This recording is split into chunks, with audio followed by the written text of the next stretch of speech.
오늘 본문 예레미야 51장 54절부터 봅니다. 바벨론으로부터 부르짖는 소리가 들리도다. 갈대아 사람의 땅에 큰 파멸의 소리가 들리도다. 바벨론의 멸망에 대한 이야기입니다. 이 속에서 세상의 많은 힘과 권력을 많은 무리다라고 표현합니다. 55절 말씀. 이는 여호와께서 바벨론을 황폐하게 하사 그 큰 소리를 끊으심이로다. 저를 따라하겠습니다. 원수는 많은 물같이. 이처럼 세상의 큰 힘과 권력을 많은 물이라고 표현하면서 그 파도가 사납게, 그 물결은 요란하게 덮쳐온다라고 했습니다. 성경은 세상의 힘과 권력과 위협을 물이라고 표현합니다. 그런데 하나님은 그 물 위에 계신 분이시다. 시편 29편 3절입니다. 여호와의 소리가 물 위에 있도다. 영광의 하나님이 우레소리를 내시니 여호와는 많은 물 위에 계시도다. 또한 하나님은 그 많은 물보다 크신 분이십니다. 시편 93편 4절입니다. 높이 계신 여호와의 능력은 많은 물소리와 바다의 큰 파도보다 크니이다. 그러므로 세상에 아무리 큰 많은 물, 즉 위협과 권력과 세력이 있다 할지라도 많은 물보다 크시고 그 위에 계신 하나님께서 함께 하시면 그분이 나를 건져 주십니다. 시편 18편 16절입니다.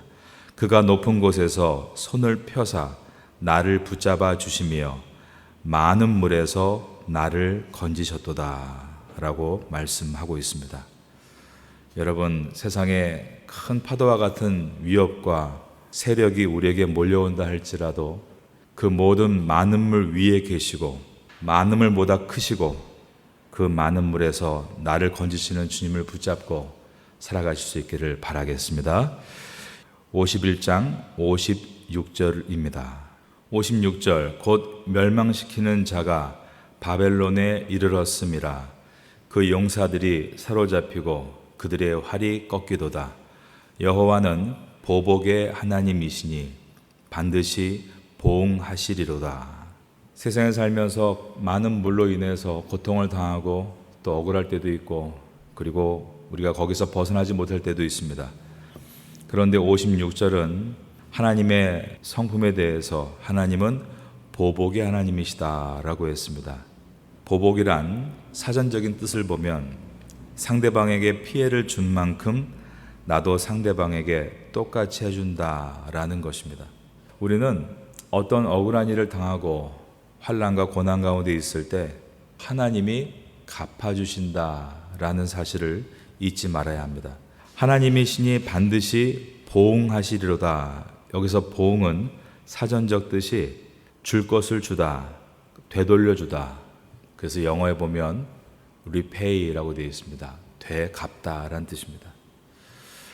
전쟁은 여호와께 속한 것인즉 하나님께서 우리와 대신 싸우시고 우리를 승리케 하신다. 보복과 보응이란 단어가 여기에 등장합니다. 그러나 세상적인 보복과는 다릅니다. 세상에서의 보복, 복수는 자기가 억울하거나 또한 자기의 감정을 따라 하는 것들이지만 하나님이 말씀하는 보복, 즉 보응은 공의의 하나님께서 온 우주를 통치하시는 그분께서 반드시 선한 것에는 선한 결과로, 악한 것에는 악한 결과로 되갚으신다라는 뜻입니다.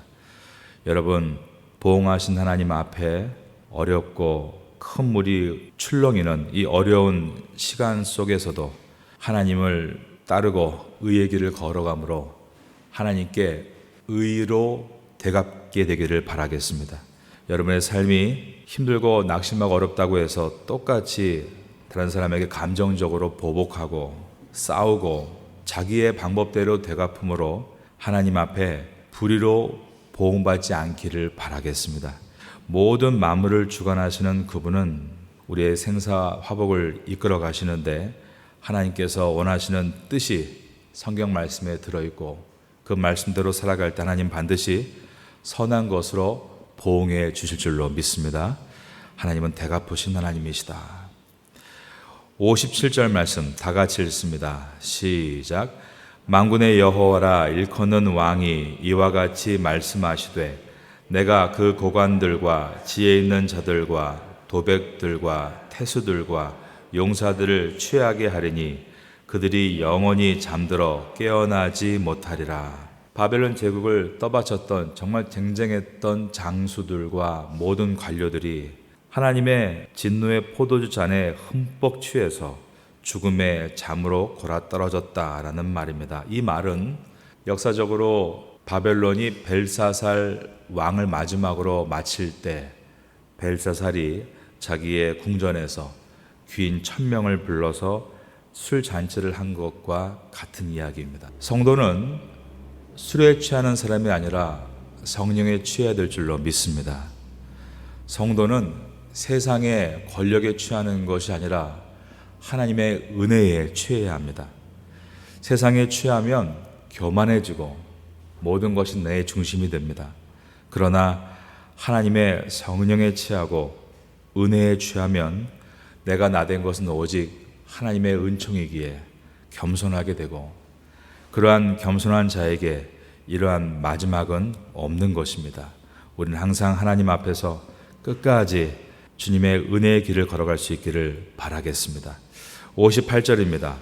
만군의 여호와께서 이와 같이 말씀하시니라. 바벨론의 성벽은 회파되겠고 그 높은 문들은 불에 탈 것이며 백성들의 수고는 헛될 것이요 민족들의 수고는 불탈 것인즉 그들이 쇠잔하리라. 세상에서는 다 노력하면 된다고 하지만 하나님 말씀은 헛된 노력이 있다라고 말씀합니다. 바벨탑의 사건이죠. 하나님의 방향이 아닌, 여러분 아무리 급해도 하나님의 방향이 아니라면 어떤 결과가 오겠습니까? 다 무너지는 것입니다. 바벨론은 중동의 여러 나라, 애굽을 비롯해서 아수르와 그리고 에돔과 모압과 암몬 그리고 하나님 백성 유다까지 점령했던 큰 나라였지만 그들은 너무 빨리 뛰고 열심히 뛴 나머지 방향을 잊어버리고 말았습니다. 헛된 방향으로 가다가 다 무너지고 없어져 버린 것입니다. 우리는 이 새벽에 나와서 기도합니다. 이 기도의 목적은 한 가지입니다. 하나님, 주님의 뜻을 보여주옵소서. 그 이유는 우리가 헛된 길로 가지 않기 위해서입니다. 하나님, 전대가 구멍난 것처럼 모든 재물이 다 빠져나가지 않게 도와주시고 생각에 구멍이 나서 헛된 노력, 헛된 경력을 모으지 않게 도와주시고 주님 말씀하신 대로 세월을 아끼라 때가 악하니라 하셨는데 우리의 마음을 모두어 하나님의 길을 걷게 하여 주옵소서. 이것이 우리 아침에 기도가 되어야 되는 줄로 믿습니다. 59절 유다의 시드기야 왕 제4년에 마세야의 손자 네리야의 아들 스라야가 그 왕과 함께 바벨론으로 갈 때에 선지자 예레미야가 그에게 말씀을 명령하니 스라야는 병창감이었더라. 이때가 주전 593년입니다. 여러 나라들이 힘을 합쳐서 바벨론과 대적하려고 했습니다. 이 회의의 주동인물이 유다의 시드기야 왕이었습니다. 근데 이 비밀스러운 회의가 느부갓네살에게 다 보고가 된 것입니다. 그래서 시드기야는 자신의 배반으로 화가 나 있는 느부갓네살에게 조공을 준비하고 엎드리기 위해 지금 찾아가고 있습니다.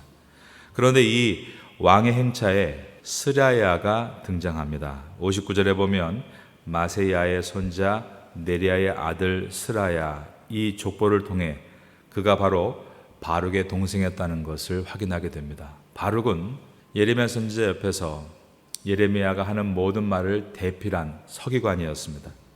예레미야와 함께 많은 고난도 자청했던 사람이 바룩입니다. 그런데 그 바룩의 동생이 왕을 수행해서 바벨론으로 간다고 할 때 예레미야는 스라야에게 하나님의 말씀을 들려주면서 가서 이것을 우리 민족에게 읽어주게 하라라고 말했습니다. 자, 60절입니다.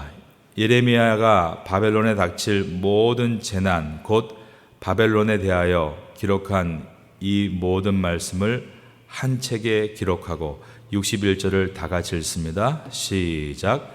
스라야에게 말하기를 너는 바벨론에 이르거든 삼가 이 모든 말씀을 읽고. 여기서 삼가라는 이 단어는 지금 스라야가 이 책을 가지고 가서 읽어줄 때 대중 앞에서 크게 읽었다는 뜻이 아닙니다. 삼가에서 골방에서 비밀하게 읽었다는 의미입니다. 하나님은 예레미야 선지자를 통해서 하나님 말씀을 바벨론의 포로가 되어 살고 있는 유다 백성에게 읽어주라고 하셨습니다. 그래서 스라야는 이 명령을 받아서 왕의 수행원으로 가서 왕이 원하는 것은 아니었을 겁니다. 왜냐하면 시드기야 왕은 우리가 알고 있는 대로 하나님의 뜻과 별 관계없는 사람이기 때문입니다. 그러나 하나님을 경외하고 사랑하는 이 스라야는 이 말씀을 예레미야가 부탁한 대로 조용한 골방에서 많은 유대 지도자들에게 읽어주고 있습니다.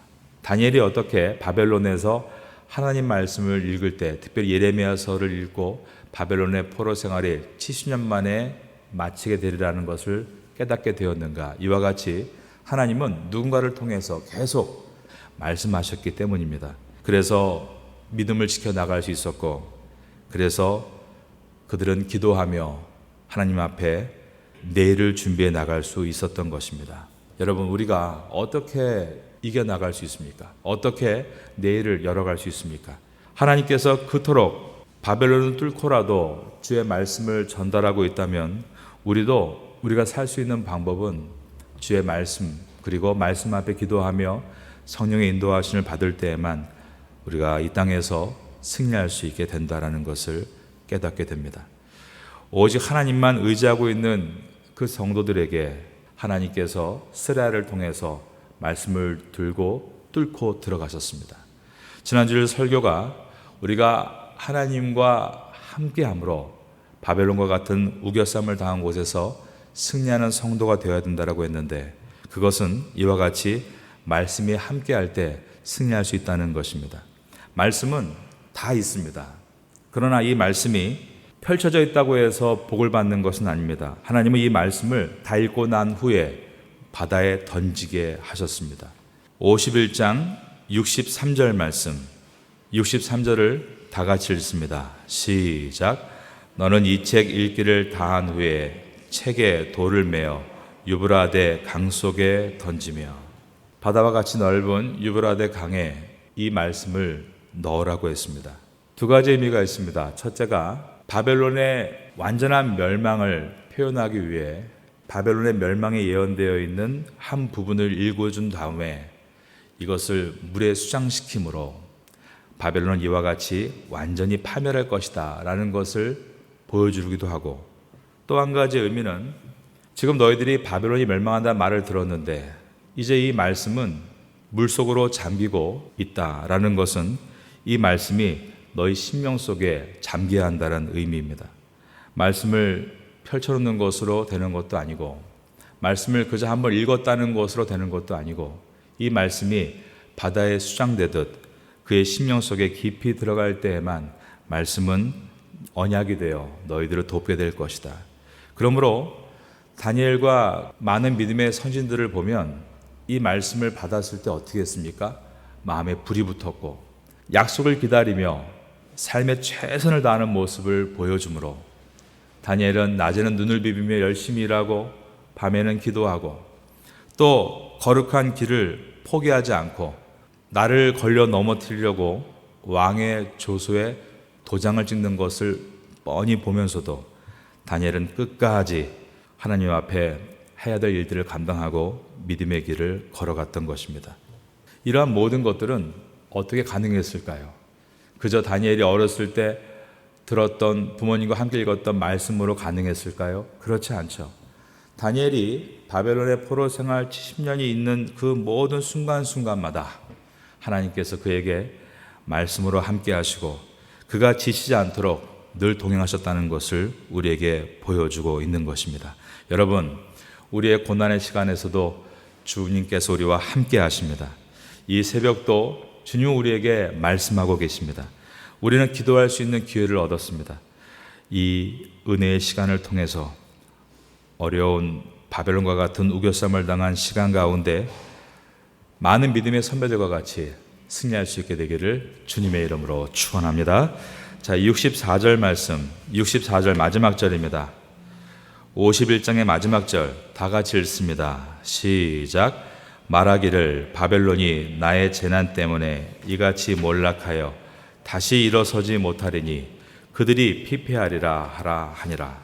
예레미야의 말이 이에 끝나니라. 바벨론에 대한 길고 길었던 50장과 51장의 모든 이야기가 끝을 맺었습니다.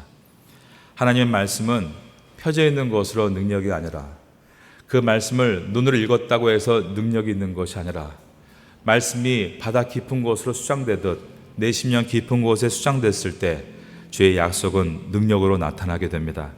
오늘 우리가 이 말씀을 읽으면서 우리 안에 있는 개개인의 모든 고난과 바벨론과 같은 우겨쌈의 모든 상태도 하나님은 많은 물 위에 계시고 많은 물보다 크시고 또한 그 많은 물에서 우리를 건져내심을 기억하고 하나님의 약속을 굳게 붙들고 하루를 살아가고 그 날들이 모여서 올 한 해의 마지막이 승리가 될 수 있도록 주님과 함께 하시기를 예수님의 이름으로 축원합니다.